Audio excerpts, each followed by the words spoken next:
Hi, I'm Kristen and this is Scrap Fabric Love. Today we're going to be making a super simple beginner quilt block. It's going to be big, 20 inches by 20 inches, which means we can make a quilt out of them quickly. And it's going to be this one here. So this is what I'm calling a rail fence variation quilt block. So if you're a beginner, you've never seen a rail fence block before, they tend to be 3 to 5 strips that are the same width as each other.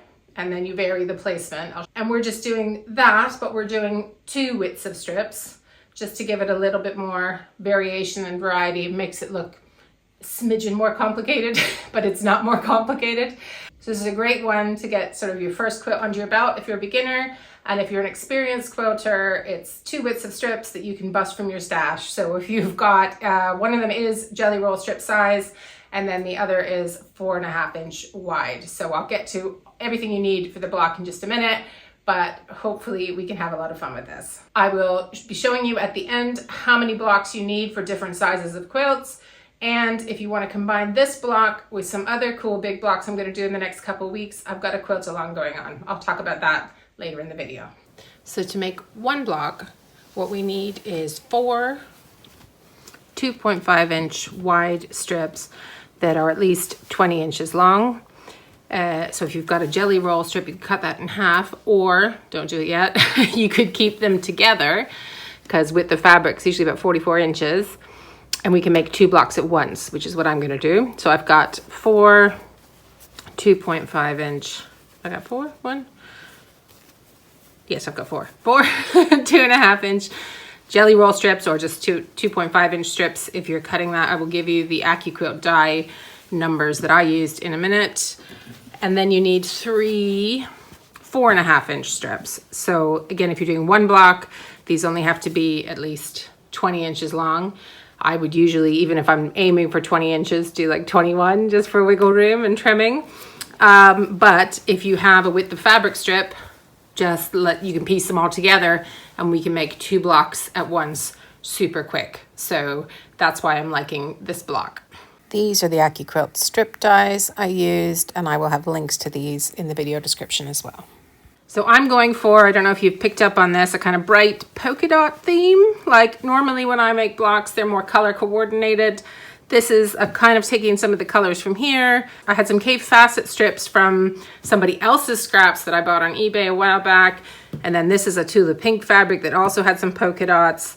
And then I've got some solids, including a white in here. So I'm mixing all of that and making it super scrappy. So if you don't have with the fabric strips and you're wanting to make it even more scrappy than this, you can just do those shorter lengths and make all sort of very different blocks with more variation in them. So all we're gonna do is sew these basically into strip sets, right? So we're gonna chain piece and we're gonna sew pairs of 2, and then obviously there's an extra one because it's 4 and 3, there's 7 strips in the block.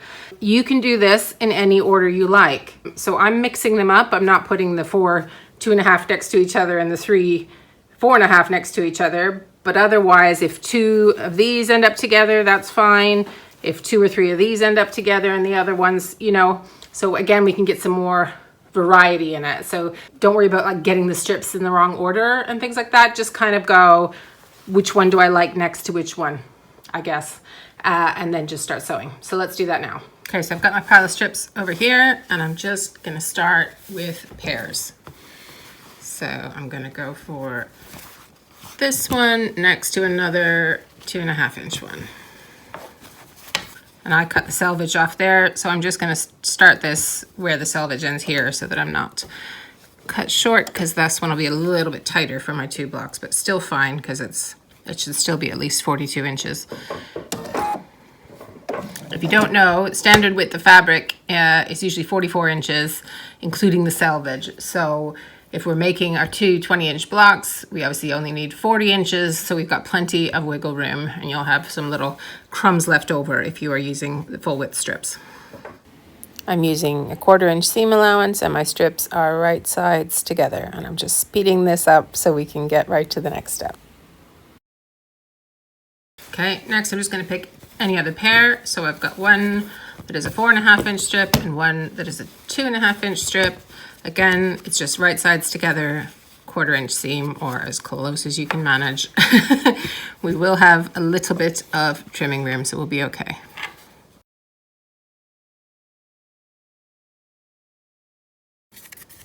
So for anyone who's new, because this is a super simple beginner block, when they talk about 1/4 inch seam, they're talking about how far from your needle to the edge of your fabric. So I'm just showing you here, I'm trying to use this end of here. This is my 1/4 inch foot, and that should be a 1/4 inch here. Sometimes it's a little more this way, a little more that way. It depends how precise we can get. Here on this channel, we're not super persnickety about these kind of things, but just in case anyone's new here and you didn't know what I'm talking about with the seam allowance, that's what it is.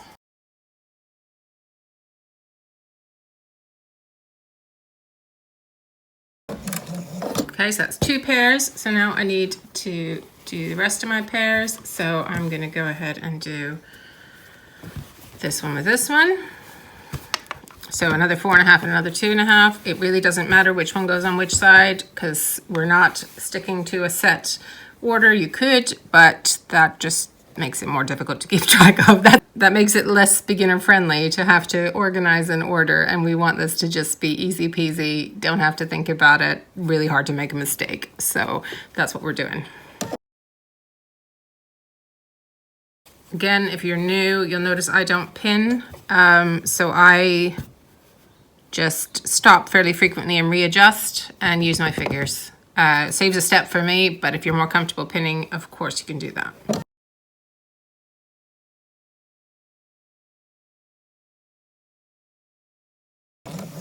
Okay, so I didn't cut my threads in between all of those, which is what's called chain piecing. So I now have them attached here and here. All I'm going to do is snip those apart. So I'll keep this one that's already under the foot. That's fine. We can leave that for the moment, but I'll snip the rest of these. Okay, and now I just have to choose where I want to put the white one.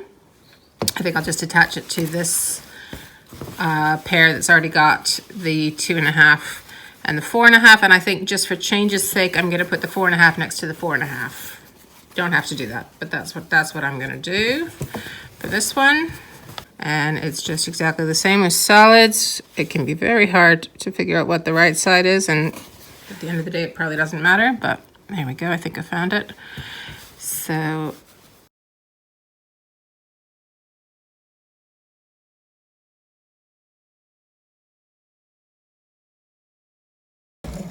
okay, and now I'm going to snip apart this one from this one, and I'll join it to this one, and then we can join them all together. So where do I like this? I think I'm going to go like that. So I'm just flipping this over so that I can have the one I want next to each other. I want the orange next to the white polka dotty just because I feel like it. So I'm just going to flip that there. And if you're using half-length strips, it's exactly the same. It'll just go faster. But this is me making enough for 2 blocks rather than just the one.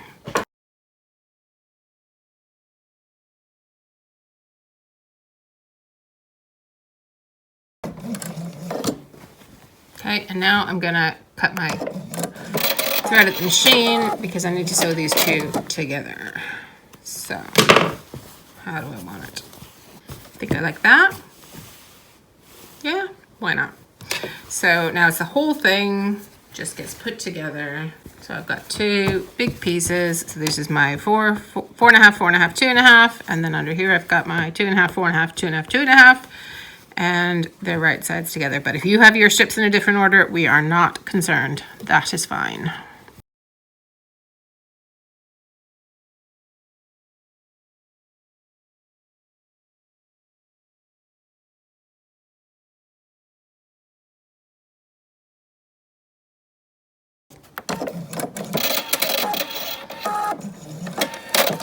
Okay, that is our sewing done, and now we're going to go press. So here is essentially my strip set.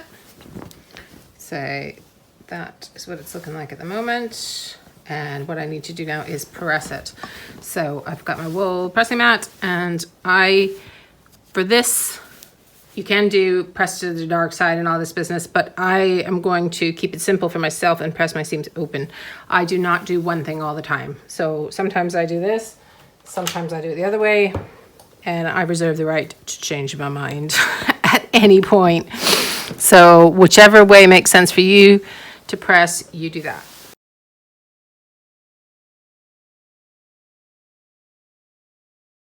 You'll notice that just because of the different, I said standard fabric length is 44 inches, but sometimes it's 42. Sometimes we cut off the selvage like I did on this one. So if your ends are not exactly matching up, that's fine, because as I said, we only really need 40 inches of this strip set. So we've got the wiggle room, which is what makes this beginner friendly. Apologies if you hear any beeping on here from my iron. I'm gonna try and I'll try and edit that out, but this is, my old iron broke and this is the new one, and it's good except that it beeps at me every time it needs recharged, which I'm not a super fan of. This is it. I'll put a link in the description if I can find one, because people keep asking me. It is good because I can put it on a base like this. My other one stood up like, I don't know if you can see it, like that. And this one's on a base, so in terms of having kids around with hands, it's safer. That's why I chose it. But yeah, the beeping kind of does my head in.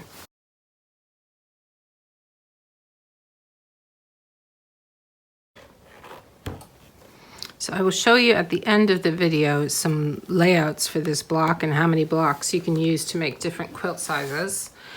But I am also at the moment doing a quilt along with this block and 2 more that I'm going to do in the next 2 weeks.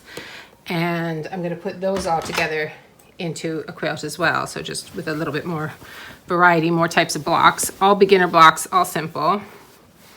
And if you're interested in more info on that, you want to see what the quilt looks like, all of that stuff, there's a sign up link in the description. So it's called the Big Blocks Quilt Along, and you'll just see a link and you just sign up to my email list and I will send you all of that. And if you're watching this in the future, you can still sign up and get all the info. It just might not be at the same time that other people are doing it, but that's fine. So the only thing with pressing seams open when you're next to another one is sometimes it can flip the other one. So when I remember, which isn't always, I will try and put this on here and then line it up on the next one. So I'm kind of double ironing that one. Doesn't always work.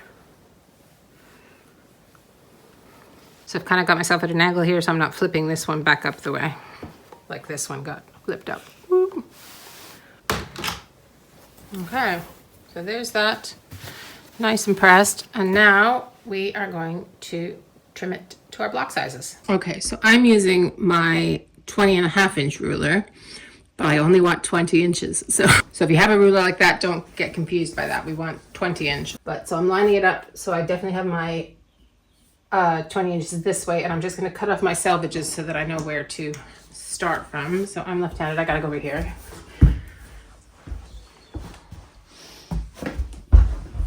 See, you see that slip again if you are just starting. Best thing to keep your ruler steady is to keep your hand on it and maybe keep a finger off of it. Hopefully you can see that. That usually works.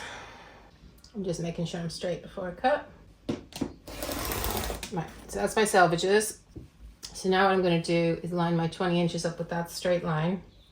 And you can also try lining up some of the inner lines if you want, but we're not too stressed if these are not going perfectly horizontal. If your 1/4 inch seam is off, we're not too bothered, okay? Okay, so what all I'm doing here is I'm putting the 20-inch line here because I want to, if I'm going to trim off a tiny bit of one of these, a sliver of one of these, I want it to be the white, I've decided. So it's only this tiny bit that's getting trimmed, but it's from that one. And then I've got my 20-inch line up on here. So I'm going to go ahead and trim this. And then I got to move around because I'm left-handed and do that. So there is the one there, all cut. And you could probably fold and cut 2 at once, but I don't trust myself with that. So I'm doing one at a time. So, but if you're comfy with that and you've been sewing for ages, go for it. So I've got this, so we could, don't throw it away.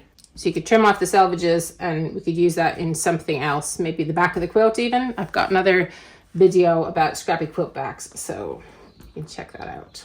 Right. Okay, so we have another big block. So hopefully you can see right there how they could fit together. Can we see that? No, we can't. Let me turn you. One sec. So you can have, there's two, and we would just sew them together like that. So the strips are running in different directions, and you have more of those, and you could see how that will look cool. I've got one more made with a different strip set. So let me just get that. So for example, we're gonna be able to see this on here, maybe. Right. There's another one. And you would have the three like that. Can you see that? I hope you can. Right, so I'm in the shadow, right. So I think that could make a fun, cool quilt. You just pick your color families or go totally scrappy. As I said, I'm doing 2 other giant 20-inch beginner quilt blocks the next 2 weeks, and I'm going to show you how we can put them together into a different kind of quilt. But as a beginner, you can absolutely just make a quilt out of this block, and I think it'll turn out really cool. So I'm going to show you how many you would need for different sizes of quilts just now. So if you wanted to make a baby quilt, you could use 4 blocks. That would come out at 39 inches square without the border that I have in this mock-up. So if you wanted it to be a little bit bigger, you could add 2-inch, 3-inch, even 4-inch border, and that would get you a slightly bigger quilt. This is a set of 4 of the blocks that I did up. 2 of them you just saw in the tutorial, and then another 2. So all I would have to do to make that into a baby quilt is sew it together and add a border. Here is another mock-up of a throw quilt. So this would be 9 blocks, and that would get you 58.5 inch square without the border. So again, if you want it to be a little bit bigger, you add a border of whatever size you like. If you want it even bigger again, here are 2 mock-ups with sashing. So you could sash in between the blocks in your rows, and then in between the rows, just use the same width of strip for both of those things, and that will come out all right, and you'll make it bigger by whatever amount that you added the sashing. Next, in some Christmas colors, just for fun, if you put 20 blocks together, 4 by 5, you'll get something that is 78 inches by 97.5 inches, again, without the border and without any sashing. So that would be great for a queen size mattress with a bit of drape, or a king size mattress without the drape. So, and then you could add borders and sashing to make it that little bit bigger. If you would like to see more quilt sizes, I've got a few more listed, how many blocks you need, etc., on my blog. So the written tutorial for this post, and I will put a link in the description for that if you want to go and check that out there. So I hope you enjoyed that one. I really like how they're turning out.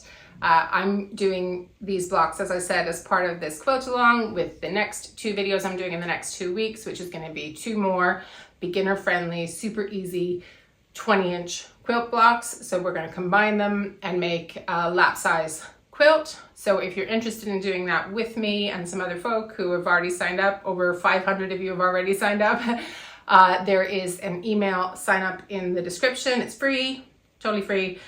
If you haven't subscribed to the channel, it would be great if you did. I do mostly scrappy quilts, scrappy quilt blocks, all that kind of good stuff.